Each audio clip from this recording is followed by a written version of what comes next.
So last December we went to Gran Canaria, and as a treat, Mrs. DKF took me to the Poema Del Mar Aquarium. What a treat it is, by the way. Spoiler right in the beginning, it's amazing. Right in the entrance foyer, you know you're in for an experience. You're not just walking into any old aquarium. And as you enter the first section, which is huge, you can see that they've got it designed as if you're walking through a prehistoric forest. The plants and the pterodactyls flying overhead really make you feel like you are. And this place is just covered in aquariums and attractions as you go around. They are integrated into the design though, so it's really, really cool and quite seamless. There's even sections where you're walking across like glass plates, but it gives you the impression you're walking through pools of fish or fishes. You almost feel as if your toes are getting cooled in the lovely water there. They've got these rope bridges that you walk across, but they are not just part of the decor.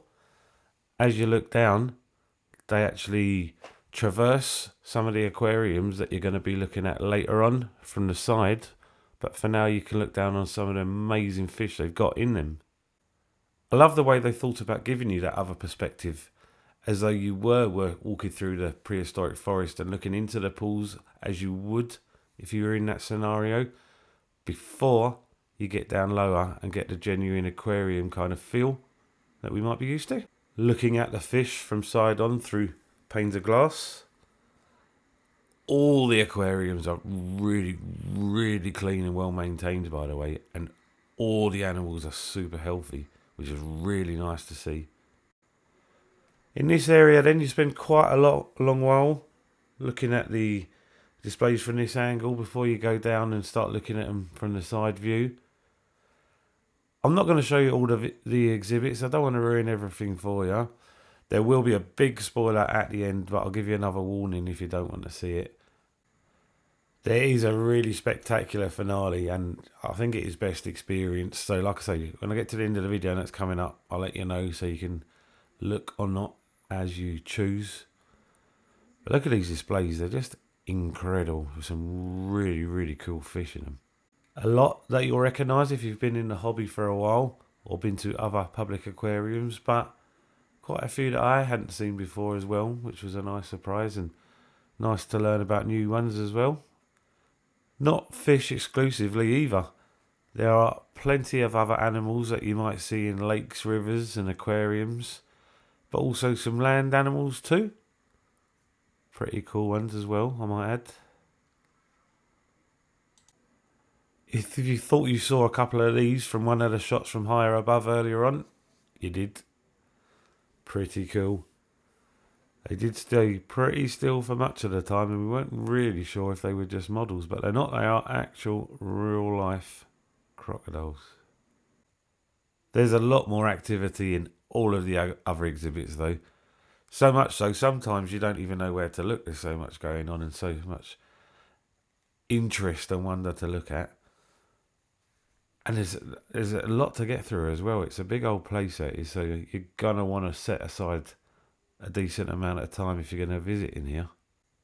As you might expect, each of the displays has interesting information about the things going on in there. And there's information dotted all around the place in several languages too, with this being a tourist destination. That makes sense. But the information is genuinely interesting. It doesn't feel like they've just splashed stuff up to fill empty walls kind of thing. I'll show you an example of that in a minute, in fact. As we leave that section, the next area is more kind of marine based. There's a nice cafe and bar area where you can sit and have a nice bite to eat or a nice cool drink. And opposite that is a huge aquarium with a tunnel that you can go out into the middle of and stick your head up inside one of the tanks. That was a big hit with the kids, obviously. In fact, it's hard not to get blown away in this section. There's so much colour and so many things of interest that you might feel quite unusual unless you're used to looking at stuff like this. That it's just mind blowing. Really, really, really impressive. Even if you are used to seeing scenes of this, well, nature, I guess, they have done such a good job at displaying everything from the planted sections to the lighting to just everything. It's a really magnificent place to go. It really is. I couldn't tell you what the entrance fee was. Like I said, I was taken there as a treat. But if it is in within your budget, I would highly recommend visiting it.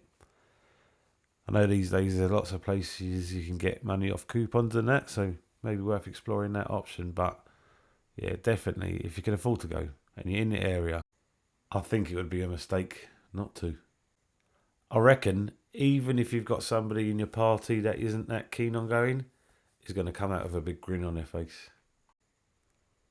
We were on another part of the island actually, and we had to get a bus to Las Palmas, but even the return ticket to do that wasn't too expensive. It was quite reasonable.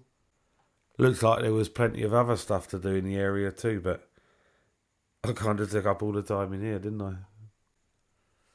At some point, you reach this incredible cylinder tower of an aquarium. It is huge and it is just spectacular. So cool. I won't show you the full thing. I'll let you see that for yourself. You won't get an idea of the scale on video anyway. But as you make your way up it, you get one of these nice information sections that I was telling you about earlier. This one looks at all the stuff that gets tossed into the oceans, how long it takes to degrade. Scary, actually, horrible. To cheer us up again, though, when we get to the top, we're greeted with this cool little desert island kind of thing, and then we can look down into that aquarium that we've just travelled up. It's really cool. It's a lot deeper than it looks there, by the way. But there's all sorts of cool fish swimming about. You can see right down to the bottom there's a big ray down there. I've spent a lot of time looking at this looking at this aquarium, so I did. Next we've got the shark bit. You can't have a public aquarium without sharks, can you? But they've got loads of them. Big ones too. I'm not going to show you the bit that I'm viewing from just now because it's really cool. But next I'm going to show you the finale. So if you don't want to see it, I'd maybe stop the video now. Otherwise, have a look at this. Yeah, that's what I thought too. Wow. This is off the hook, man. I think it might be the biggest aquarium in Europe. I think I saw that written down somewhere, not sure. But if it's not, it's got to be close, isn't it? It's mind-blowing. You could easily spend a good few hours just sitting there watching this, couldn't you? And I nearly did. It's just so good. But rather than enjoying it on my video here, I would recommend, like I said before, going and visiting the aquarium yourself if you can. There is far more to see than I have shown. So I really, really hope that if you're ever in Gran Canaria and you have the opportunity to do so, you go and visit it yourself. Quick exit through the gift shop and back to find a bus.